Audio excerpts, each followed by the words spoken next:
xeeb na ci jaay rasulullah barke Cheikhul Khadim jërë ngeen jëf. ñun actualité bi tey. waaw actualité bi on va c'est assez large, on va essayer de parler d'abord de ces institutions budgétivores, ces institutions le CSE et le HCCT. Comment dire, est-ce que dañu bëgg a xam comment je pourrais le dire, dañu président Diomaye Faye dafa yónni courrier à l'Assemblée nationale au président de l'Assemblée nationale pour wax ko ni ñu préparer ko pour ñu faire disparaître justement le Conseil économique social et le HCCT. Léegi nag l'Assemblée nationale va se retrouver, enfin les députés vont se retrouver à l'Assemblée nationale le 29 prochain, histoire de justement tontu ci li président bëgg moom Bassirou Diomaye Faye, maanaam faire disparaître ces institutions budgétivores. Est-ce que dina nekk wala déet, quels sont les risques? Alors question bi mën na ñëw nii, les risques de disparition de certaines institutions entre guillemets budgétivores, comme le HCCT et le CSE. Ban point? waaw risque bi mooy loolu mooy bu njëkk bi. Deuxième bi mooy Fatou, oui. Je crois que j'essaie un petit peu de me fier à l'actualité pour avoir une idée. Bien sûr. De réflexion sur la discussion bi nga xam ne war nañ ko mën a am fii. Oui, bien sûr. Donc il y a le président de, comment dire, en ce moment Assemblée nationale. Oui. Mooy deuxième bi. Parce que ñaar yi bu ñu leen faire disparaître risque bi moom mooy conséquence bi mooy forcément la disparition, donc la dissolution, j'allais dire, de l'Assemblée nationale. Est-ce que Assemblée nationale bi dañu nekk di ko préparer pour dissoudre ko après le CSE et le HCCT? D'accord. waaw quelles sont les possibilités? D'accord. ñetteel bi mooy justement la transparence dans la gestion des affaires publiques. Fatou dem amul benn idée bu ñu waxoon te yeggul woon. yaa doon wax Alioune Tine, à part ça Air Sénégal. Oui, Air Sénégal entre autres. Alioune Tine aussi, il m'intéresse, ce monsieur. ba nga xam ne il a toujours fonctionné au gré du vent. Et du vent, je pense au vent de la conjoncture politique.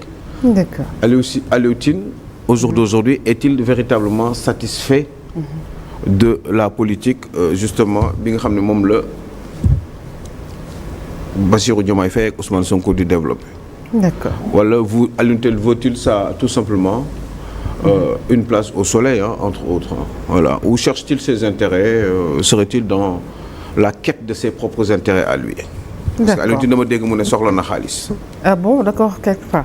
waaw nee na soxla na xaalis pour liggéey bi muy liggéey. mu gën ci xaalis boobu dañ koy liggéey. Fan la ko war a jëlee? Est-ce que Alioune Tine am na intérêt ci réew mi? Est-ce que Alioune Tine vaut quelque chose dans ce pays-là?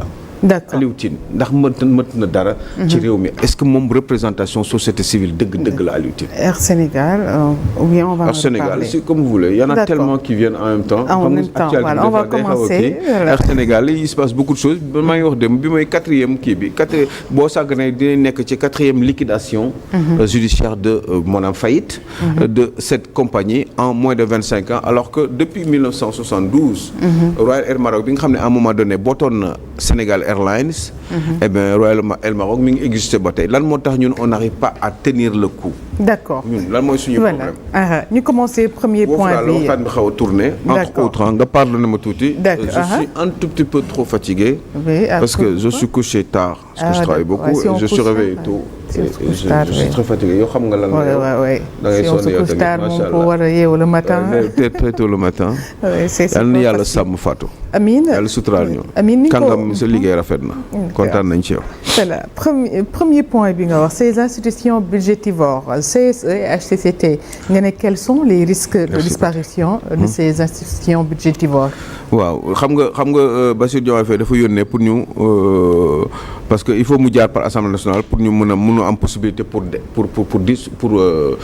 dissoudre oui on peut le dire comme ça pour mu jëlee fi CSE bi nga xam ne ak HCCT bi nga xam ne dafa promettre woon bi mu nekkee candidat. De toute façon c'était dans l'état d'esprit du parti PASTEF qu'il fallait absolument génne leen fi parce que institution yoo xam ne la amul benn njëriñ.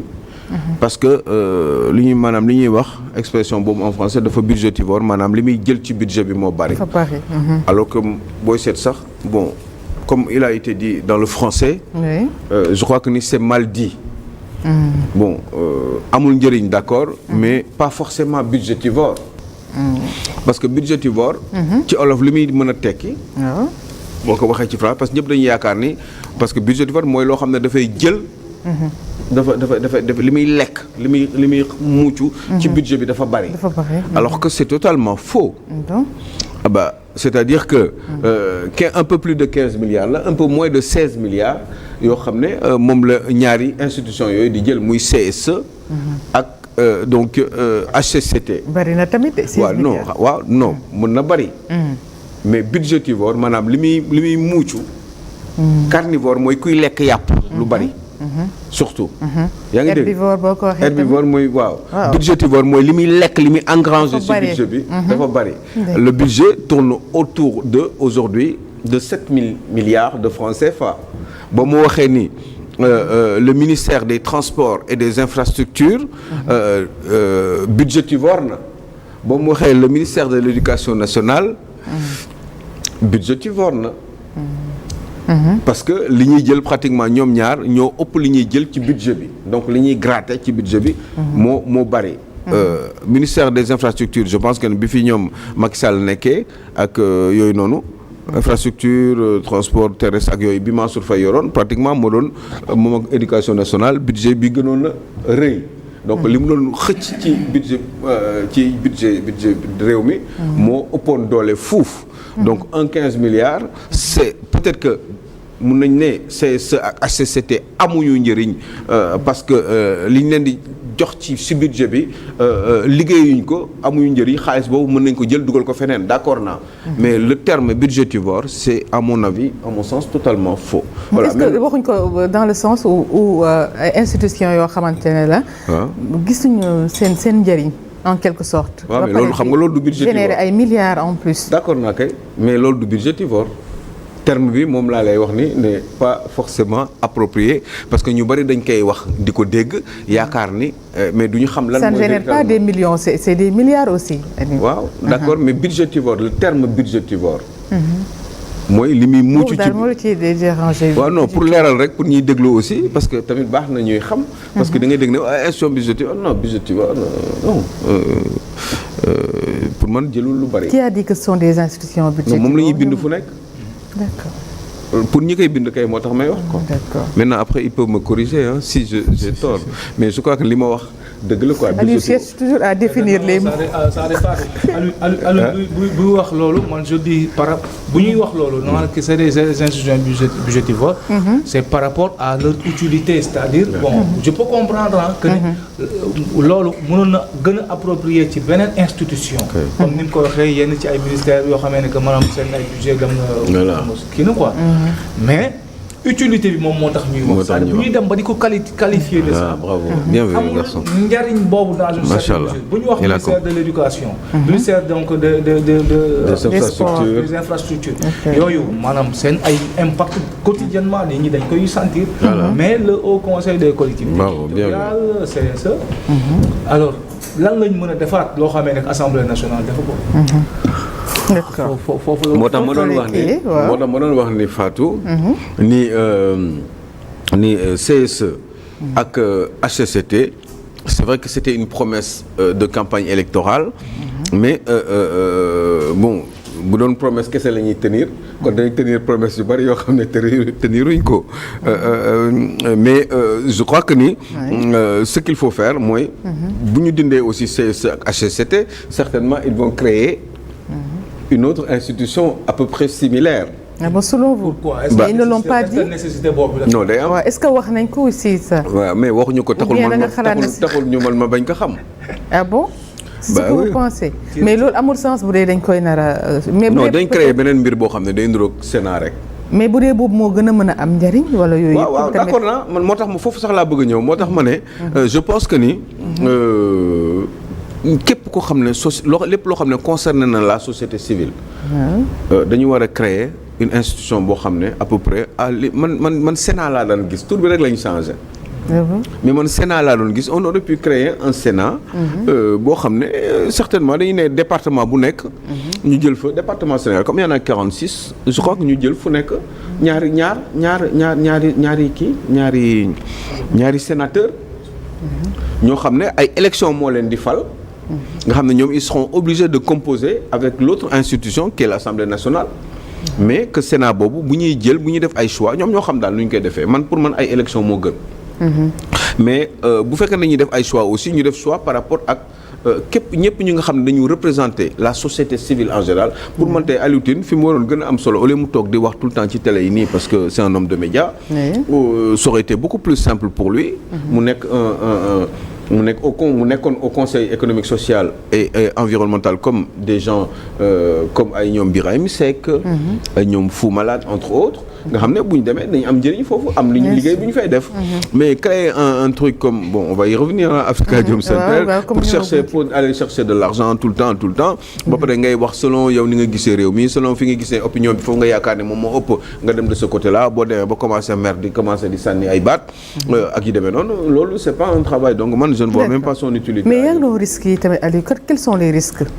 du conseil économique et social. oui non man di risque bi xam nga mooy lan Fatou mooy moi je pense que ni tey jii nii bés bu ñu xasee ba dem assemblée nationale ba jàkkaarloo gars yi parce que ils sont majoritaires pour mbir mi mën a jàll. je pense qu'il leur faut 99 députés. mais ils ont à peine 82 députés. Fatou ils ont 82 députés à l'Assemblée nationale. te 82 yooyu léegi Pastef moom ci boppam rek Pastef qui gouverne le Sénégal Pastef boobu rek amul sax 30 députés yu mat 25 je crois ils ont même PDS ñoo leen ëppale. donc nan lay si léegi non parce que boo ci dindee taxaw. dindi si waa PDS bon ñoom dese wuñu 25. parce que coalition boobu moo gagné woon ba am 80 un peu plus de 80 députés. waaye léegi ñoom tey jii nii est-ce que coalition boobu existé tul parce que taxaw dem na. waa PDS aussi ñoom ca njëlbéen la ñu dem def seen groupe libéral ne ñun bokkuñu ak yéen lii nii c'était une coalition électorale jàll nañ ci ku nekk na jël nombre de députés créer son groupe parlementaire. ci la taxawu ak waa Pastef créer seen yëf ba taxawu ak Pastef mujjee tas ñoom tamit. ba nga xam ne léegi Pastef se retrouve avec 25 députés ay élection présidentielle de am yàlla def ñi nga xam ne ñoom ñooy parti Pastef. ñu gagné élection présidentielle yi avec leur coalition. waaye léegi nag problème bi kay moom mooy nan la ñuy def. ba bu ñu demee assemblée nationale moi je pense que bu ñu demee coow dina bari. peut-être que waa assemblée duñ ko fal pour justement mettre la pression ou jaxase nguuru Diomaye. et puis boobaa Diomaye sera fâché. ak Sonko et puis ils s'y attendent. et qu'après ils vont en profiter pour dissoudre justement l'Assemblée nationale ce sera le bon prétexte maanaam pour dissoudre Assemblée nationale léegi bu ñu dissoudre Assemblée nationale nag problème bi moom mooy est-ce que ñoom li ñu bëgg après dinañ ko am parce que est-ce qu'ils auront la possibilité d'obtenir une majorité à l'Assemblée nationale pour lépp li nga xam ne bëgg nañ ko def notamment la déclaration de politique générale est-ce que dina nekk parce que gëm naa ni dina gën a compliqué que moment bi parce que plus mbir mi di gën a yéex plus Sénégalais di rendre compte de beaucoup de difficultés yi nga xam ne moo leen di yóbbu ci yenn décisions yi nga xam ne xëy na peut-être ça sera pas forcément favorable au régime justement actuel de Bassirou Diomaye Faye. donc selon vous loolu moo leen di mën a ñu nar a dissoudre Assemblée nationale. oui moi tout le monde c'est un prétexte parce que peut-être que njort nañu njort bu rëy ni bu ñu demee Assemblée nationale demander cette justement pour que ñu jox possibilité la présidence de la République donc le président Bassirou Diomaye Faye pour mu dissoudre ou éliminer définitivement ñaari institutions yooyu tudd CSE ak HCCT. bon ñëlee nañ xam nañ li tax waa ji def lii. comme ça bu jiitalee lii jeudi prochain bu ko gars yi rejeté comme ça bu boobaa il va en profiter pour ça sera un prétexte pour lui pour définitivement éliminer ou dissoudre l'Assemblée nationale léegi bu ko dissoudre nag il faut que ñu am date te bu ñu amee date après il faut que ay élection am te bu élection amee il faut que ñoom ñu am ay garanties parce que ça ils ne sont pas sûrs d'obtenir une majorité à l'Assemblée nationale. Voilà maintenant même bu ñu ko amoon tamit xam naa ni ce sera une majorité relative aussi. Donc pour mu am une te loolu sax wóorul ndegam Macky Sall lañ ko defaloon léegi les choses ont changé. Et ñoom ci seen bopp sax dañ daan wax ni. léegi bu kenn joxati majorité le pouvoir exécutif il faut pour mën a am équilibre des pouvoirs ñoom dañ ko daan wax mais loolu est-ce que ça va pas se retourner contre eux et que ça va leur poser problème juste envie de dire à la cousine que ni maa ngi koy ziar bu wér moom ca France yaa ngi dégg nekk suñu mbokk nekk mbokk Fatou Diouf Faye maa ngi koy ziar bu wér di ko wax ni man bëgg naa ko non c'était une petite boutade non juste pour dire que Fatou que ni ça va être très compliqué mais je pense que ni Diomaye a fait ça moom ak Ousmane Sonko juste parce que ils savent que gars yi ils vont les embêter à l'Assemblée nationale au point même de ne pouvoir leur faire accepter ñoom député yi du ñu faire accepter président Diomaye Faye li nga xam ne moom la bëgg maanaam ñu jox ko la possibilité que mu décréter la disparition définitive de ces deux institutions là qui sont le CSE et puis le HCCT. Concernant Alioune Tine, est-il satisfait du gouvernement? Je pense que Alioune Tine n'est pas content. Alioune Tine donc essaie de se faire entendre donc avec quelques propos justement sympathiques certainement mais menaçants parce que tout simplement Alioune Tine n'arrive pas à gérer justement ses espoirs. espoir bi mu amoon ci régime bi ba mu doon leen jàppale espoir yooyu nag moom moo mel ni dafay commencer di kiiwu di dissiper wu léegi nag ça fait que ni il n'est pas très content et donc il parle en ce moment di ba pare di sax di def loo xam ne daanoo ko def du woon jikkoom en tout cas il s'abstenait de le faire. maanaam sortie yi muy def yëpp waaw non avant sortie yi muy yëpp c'était en faveur de l'opposition et contre le pouvoir d'en place d'alors yaa ngi dégg donc léegi nag danaan wax sax ay ñii quel que soit ce qu'ils font il faut nga génne leen parce que peuple bi ñoom la àndal danaan dem ba toll foofu ci ay soutien donc ba pare daan critiquer le régime d'avant à juste titre parce que ku nekk da am nga droit wax loo xalaat ci réew mi et puis par rapport ak muy sa opinion muy sa bañ a opinion mais en tout cas am nga droit wax yow lu la neex dans le respect de la légalité donc Alioune Tine moment boobu léegi nii nag au début yo nga fexe na ba jàppale ñoom Sonko ak ñoom Diomaye l'opposition en tout cas ba justement nguuru Macky Sall daanu léegi nag problème moom mooy dafa doon xaar xëy na ay mbir comme li mu ko waxee il a besoin d'argent pour régler justement son kii la ONG bi mu yor noonu la Afrikajom Center pour mën ko gérer te xam naa ni certainement c'est très difficile parce que quand je l'ai entendu avouer cela je me suis dit waaw ben lii bettuma parce que seen façon ni ñuy doxalee forcément moo leen di pousse pour ñuy jouer ci ni ñu war a waxee selon seeni besoins mi ngi dépendre ci seeni propos yi ñuy joxe ou seen propos yi mi ngi dépendre ci seeni besoins yi nga xam ne moom la ñu soxla les besoins du moment ces besoins nag moom loolu gëmoon na ni nguuru Macky Sall day daanu et que dafa war a daanu parce que amu fa véritablement li mu bëgg léegi Alioune Tine ñëw na ci nguur gu bees gi xalaat na ni amoon na ci yaakaar léegi bëgg na gis Sonko mënu ko gis parce que moo ko wax nee na Sonko est difficilement non seulement joignable mais kenn mënu koo gis xëy na peut-être loolu moo tax mu intervenir pour se faire entendre et puis éventuellement mën jàkkaarloog moom et puis lui faire ses doléances léegi nag loolu xëy na dafa amul moo tax il n'est pas content donc moi ces gens-là man musuma leen a gëm te dama ko yàgg wax du tey pas parce que dañu doon critiquer wala yooyu mais c'est parce que en général ce sont des gens à mon sens muy ñu bari dans la société civile qui sont malhonnêtes et yoo xam ne ci à la limite sax bu Sénégal amee problème ci la ñuy gën a dund ñoom parce que si la ñuy gën a visible parce que si la ñuy gën a mën a wax pour que adduna bi mën leen jàppale ci yi nga xam ne moom la ñu bëgg par rapport ak seen ONG yi. donc yooyu dañuy bëgg di ci présent parce que yooyu gars yi dañ koy gis te ay kii la ay moyens la pour ñu ñële non seulement mën leen dégg mais mën leen jàppale ci yu bari. pourtant moom yàgg naa wax ci affaire. oui mais Aliou Tine politique mais kenn mësu ko nommé ci dara. quand même oui mais Aliou Tine man mos naa dégg ni Aliou Tine à un moment donné bi Ablaye Wade amee problème. moom il avait pensé à vouloir être le premier ministre de la République du Sénégal te ñooñu ay nit yu crédible ñoo lay wax yooyu. yaa ngi dégg ci ay problème bi amee. il avait pensé à pouvoir éventuellement être un premier ministre de transition. mooy bi coow gi amee ak béréb moo boobu kiiw Ablaye Wade donc xam ñu dafa am yoo xam ne dañ koy dégg di ko xam ñu ay nit yu crédible di ñu ko nettali donc ça fait que effectivement man ces gens-là ne m'ont jamais inspiré parce que tout simplement je pense que lépp lu ñuy wax c'est parce que ay calcul la ñuy jiital ay seen bopp seen intérêt la ñuy jiital parce que Aliou Tine tey jii nii la ban njëriñ la am ci réew mi ban njëriñ la Aliou Tine am Sénégal 2024 il est là depuis 20 ans 25 ans donc je crois que ni dañu war a dem toog noppalu parce que des retraités il y en a au Sénégal et puis les autres doivent venir et puis pouvoir donner leur avis je peux même comprendre ak ñoom Moundiaye Cissé di wax parce que am na ñoo xam ne mën nañ ko ne di leen tontu je peux comprendre quelqu'un comme Birahim Seck entre autres ñi nga xam ne ak ñoom Babacar Ba xawma forum du justiciable ñooñu mun naa leen comprendre mais quelqu'un comme Aliou Tine il est là depuis des années qu'est-ce qu'il veut encore lan la soxlati peut-être c'est que li ko Sonko faalewul xëy na peut-être que Sonko pourrait peut-être avoir raison parce qu'il peut se dire ces gens-là peut-être que ni participer nañu ci suñu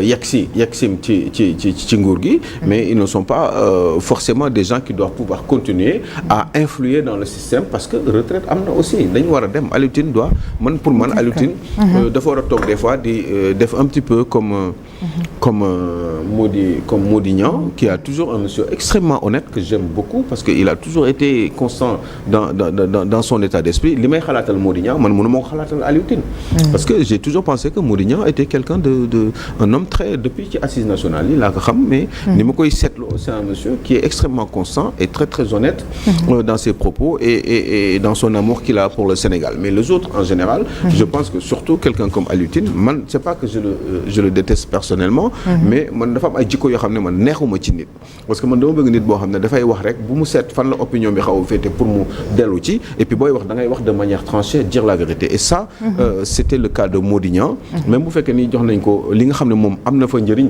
parce que Mody Niang est PCA par exemple du soleil mais ce monsieur là daf lay wóor ni liggéey bi am na si parce que à la limite sax ñu mel noonu la ñu waroon def PCA ci réew mi au lieu di jël ay jeunes peut-être di leen def ay PCA ñu mel noonu la ñu waroon jël ay PCA parce que am nañu expérience c'est un inspecteur de l'éducation nationale am na fu bari fu mu jaar xam na réew mi daje naag nit façon nit bu nekk et il a toujours encore une fois et j'insiste là-dessus très constant dans justement ces propos de tous les jours depuis bi ma ko commencé di seetlu depuis une quinzaine d'années moom Mody Niang une quinzaine d'années aussi maa ngi seetlu Aliou Tine mais dafa mel ni kuy jongler depuis déjà fi ma ko njëkk bàyyi xel mooy fi mu daan xeex pour ONG bu njëkk bi nu mu tuddoon bi mu yoroon dama ko bi mu yoroon RADDHO dafa xeex ba yor ko parce que dafa doon xeex ni RADDHO kenn amu fa droit am deux mandats bi mu xeexee ki fa nekkoon ba pare parce que da ko doon xeex nee na amul droit deux mandats moom quand il est arrivé il est resté plus de 2 mandats donc yooyu yëpp dama koy seetlu man ci nit et ça me dérange beaucoup et donc ça fait que effectivement j'ai beaucoup de doutes dans ses attitudes dans ses propos dans sa manière de faire parce que moi j'aime beaucoup les gens yoo xam ne bu ñuy wax bu ñu sóoraale kan mooy lan moo tax ñuy wax dañuy wax rek parce que intérêt réew mi moo tax ñuy wax et des fois ñun nga xam ne on est des fois un petit peu des personnes averties bu ñu leen xoolee dañuy gis ni effectivement dañuy jongler par rapport au gré du vent de l'opinion et ça ce n'est pas bon et donc je n'aime pas trop ça donc Aliou Tine pour man Sénégal war nañu jógaat xoolaat ko il doit partir à la retraite wala ñu jox ko benn poste PCA Ousmane Sonko ndax mu mën a noppalu mais pas en tout cas di ko jox xaalis pour muy continuer Africa Jom Center boobu nga xam ne bu ko naroon continuer sax mun na continuer mais ñu jox ko yeneen nit yoo xam ne ils sont beaucoup plus jeunes que lui ils doivent faire autre chose parce que mu ñu nekkoon ne di wax rek ça suffit quoi ça fait longtemps qui sont là ils doivent partir joxe nañ seen xalaat ba ñetti mandat jaar na fi léegi ils doivent vraiment se mettre à l'écart et puis laisser les autres jeunes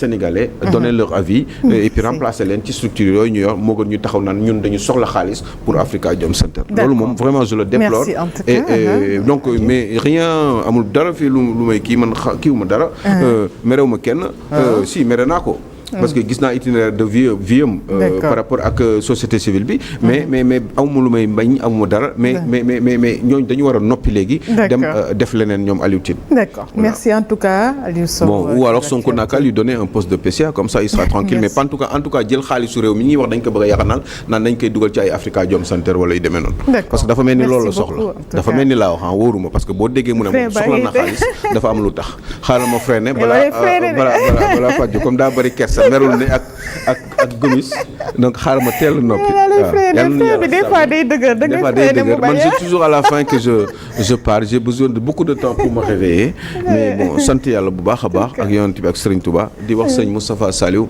sama papa sama Serigne sama xarit di ko ñaanal yàlla mu gudd fan moom ak njabootam am njëriñ lool ci yoonu l'islam am njëriñ ci àdduna waaw kon Mbacké Balaye sa yow sëñ Moustapha yàlla nga fi yàgg te wér ak bépp mbooleem jullit di bàyyi xel bu baax a baax ki nga xam ne mooy suñu kilifa ñun ñëpp di Serigne Mountakha Mbacké Khadim Rasoul. D'accord merci beaucoup Aliou Sow donc dañuy dem léegi rubrique mode et tendance ak Mariam.